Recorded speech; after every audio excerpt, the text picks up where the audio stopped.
विद्यार्थी मित्रांनो, सरकारला तंबाखू मुक्ती दिनाचं आयोजन करावं लागलं याचं गांभीर्य आपण लक्षात घेतलं पाहिजे. आपल्या भारतामध्ये सर्वात जास्त रुग्ण आपल्याला कॅन्सरचे आढळतात आणि त्याला एकमेव कारण आपण पाहिलेलं आहे की तंबाखू हे त्याला एकमेव कारण असल्याचं लक्षात आलेलं आहे. आणि याची सुरुवात कुठेतरी लहानपणापासून आपल्याला झालेली दिसते. घरामध्ये आजी आजोबा असतील, आई वडील असतील, कुठेतरी तंबाखूजन्य पदार्थ म्हणजे काय, तंबाखू आहे, मिश्री आहे, बिडी सिगरेट आहे, या पदार्थाचं जेव्हा सेवन करतात किंवा सिगरेट ओढली जाते आणि त्याचे घातक परिणाम आपल्या शरीरावर होत असतात. आणि आपलं शरीर एवढं अनमोल आहे, आपण त्याची किंमत करत नाही.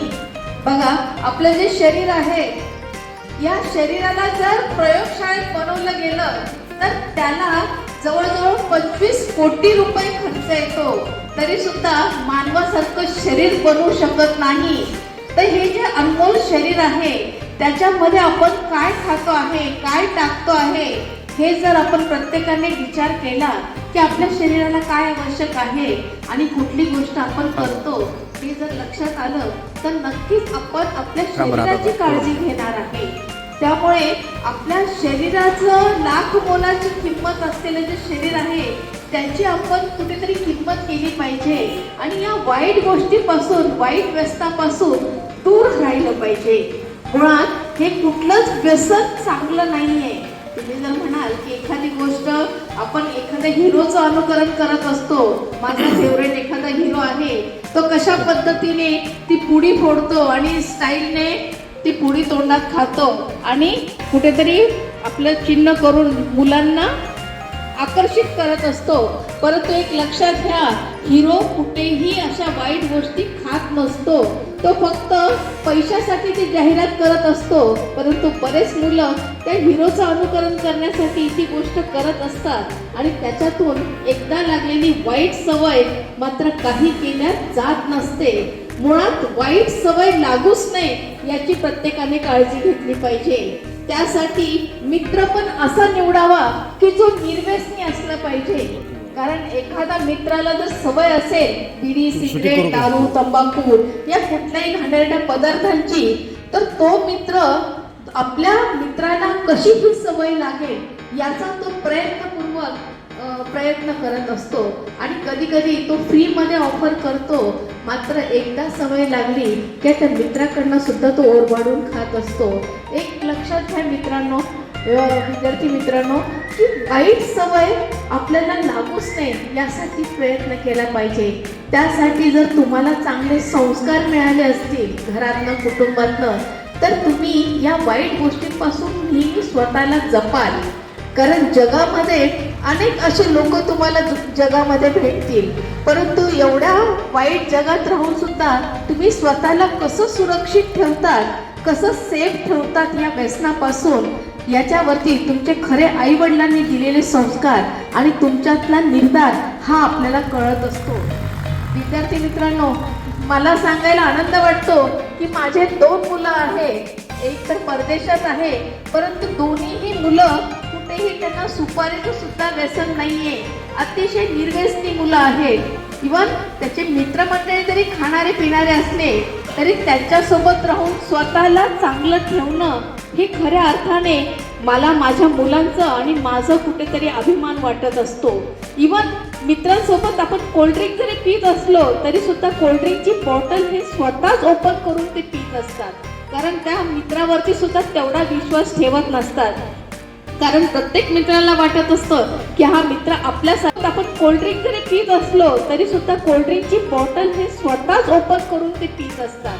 कारण त्या मित्रावरती सुद्धा तेवढा विश्वास ठेवत नसतात.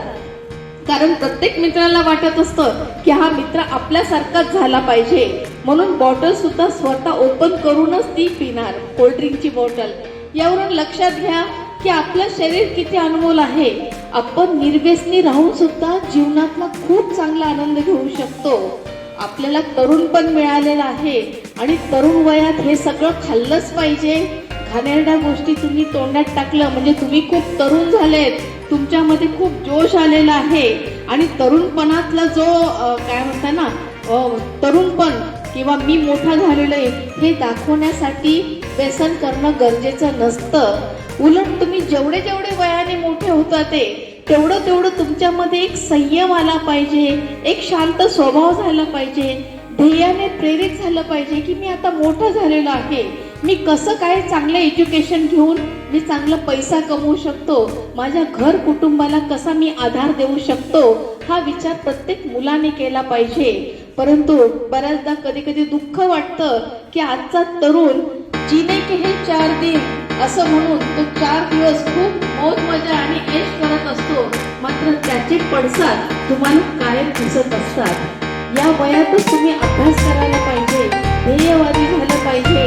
तुम्ही जर चांगलं नाव लौकिक एखादी पोस्ट मिळाली तर तुमच्या समोर मुलींची सुद्धा लाईन लागत असते, चॉईस तुमची असते की तुम्हाला कुठली गोष्ट सिलेक्ट करायची. आज मुलींच्या मागे लागणं किंवा एखादा व्यसन करून एखाद्या गोष्टीला आपण आकर्षित करत असतो, या करायची काहीही गरज नसते. आता फक्त अभ्यासाचे दिवस आहे म्हणून फक्त मुलांनी अभ्यासच केला पाहिजे. ज्या वयात जी गोष्ट करायची तीच गोष्ट तुम्ही करायला पाहिजे. जीवनात अनेक गोष्टी अशा आकर्षित होतील, हे वय आहे तुमचं, त्यामुळे ह्या गोष्टी स्वाभाविक आहे. त्यामुळे त्याचा बाऊ न करून घेता तुम्हाला एखाद्या गोष्टीबद्दल व्यक्तीबद्दल आकर्षण वाटणं स्वाभाविक असणार, परंतु ती सुद्धा गोष्ट तुम्ही कशी पॉझिटिव्ह घ्यायला पाहिजे आणि कशा पद्धतीने तुम्ही त्या गोष्टीचं दमन न करता स्वाभाविक घेऊन अभ्यासाकडे जर मन वळवलं तर नक्कीच तुम्ही चांगला मुलगा चांगला माणूस म्हणून घडू शकता. तर सर्वात महत्त्वाचं एकच सांगू इच्छिते की तुम्ही माझे मुलं आहात आणि माझा मुलगा हा निर्व्यसनित राहणार आहे आणि अभ्यासाने प्रेरित होऊन काहीतरी ध्येय गाठणाराच माझा मुलगा असणार आहे. त्यामुळे या ठिकाणी मी सर्व मुलांना सांगू इच्छिते की आयुष्यामध्ये 2 रुपये कमी कमवा पण निर्व्यसनी राहा.